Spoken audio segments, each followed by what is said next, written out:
হরে কৃষ্ণ বন্ধুরা, দেখো চালের গুঁড়ো আছে। চালের গুঁড়োর মধ্যে দিয়েছি আদা বাটা, জিরে বাটা, মৌরি বাটা, লঙ্কা বাটা দিয়ে এটা গুলিয়ে নিয়েছি। ঝাল ঝাল করে ভালো লাগে। আমাদের এখানে সরষে বলে, তোমাদের এখানে কী বলে বন্ধুরা একটু কমেন্ট করে জানাবে। দিয়ে গুলে নিলাম আর তাওয়া এদিকে বসিয়ে দিয়েছি। তাওয়া গরম হয়ে গেছে। বেগুন ডাঁটি থাকলে ভালো হয়, আমি বেগুন ডাঁটি ছিল না বলে কফি ডাঁটিকে কেটে দিয়ে একটু তেল ব্রাশ করে নিলাম।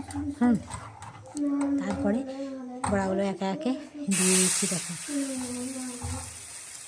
দিয়ে এবার তাল পাতা দিয়ে একটা তাল পাতা নিয়েছি, শুকনো তাল পাতা ভিজিয়ে রেখেছিলাম। দিয়ে এইটার মধ্যে গোল করে, এটার সাহায্যে গোল করে নেব। গোল করে নেওয়ার পর ঢাকা দিয়ে রাখবে। দিয়ে ঢাকা দেওয়ার পর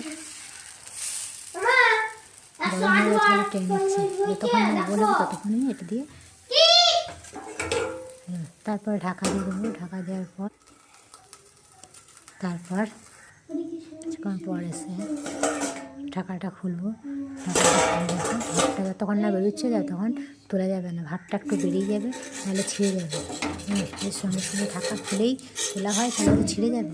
সেই জন্য ভাতটা বের করে আস্তে আস্তে আস্তে আস্তে এটা তুলে নিতে হবে। আর এইটা আমার ছেলে খেতে খুব ভালোবাসে। এইরকম যদি করে দাও না, আমার ছেলে খুব ভালোবাসে।